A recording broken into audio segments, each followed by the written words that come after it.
સુરતમાં ભાગીદારીની કારમાં ડ્રગ્સ પ્લાન્ટ કરી ફસાવાનું ષડયંત્ર અને તાલિબાની સજા આપી નિર્દોષોને હેરાન કરનાર નામચીન ચિરાગ ગોટીને પોલીસે રિકન્સ્ટ્રક્શન માટે ઘટનાસ્થળે લઈ ગઈ હતી।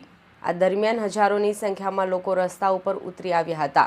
રિકન્સ્ટ્રક્શન માટે લઈને પહોંચતા જ લોકોએ ચિરાગ ગોટી પર ટપલી દાવ કર્યો હતો તેમજ ધક્કામુક્કી વચ્ચે પોલીસે માંડ ચિરાગ ગોટીનો જીવ બચાવ્યો હતો।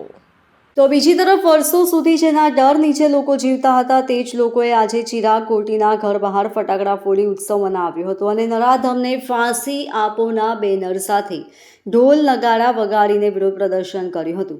રિકન્સ્ટ્રક્શનની આ પ્રક્રિયા દરમિયાન ભોગ બનનાર પરિવાર અને સ્થાનિક રહીશોમાં ભારે રોષ જોવા મળ્યો હતો।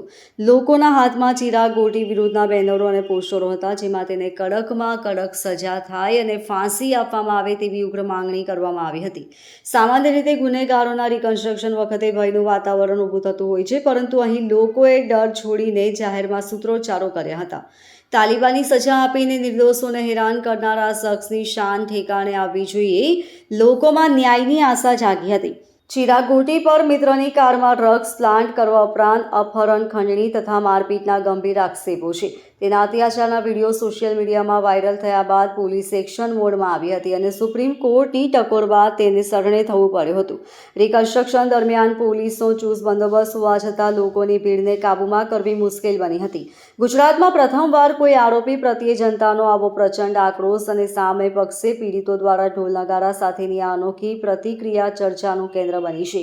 આ ઘટના ખરેખર આશ્ચર્યજનક અને અરાજકતાભરી કહી શકાય, જેમાં પોલીસની પ્રત્યક્ષ હાજરી હોવા છતાં ભીડ બેકાબૂ બની હતી। ચિરાગ ગોટી પર થયેલા હુમલામાં લોકોએ ઉશ્કેરાઈને જાહેરમાં ટપલી દાવ કર્યો હતો, જે કાયદો અને વ્યવસ્થાની સ્થિતિ પર ગંભીર સવાલો ઊભા કરે છે।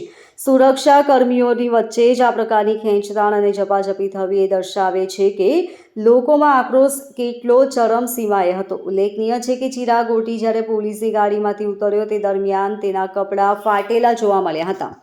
Bureau report LK star news, Surat.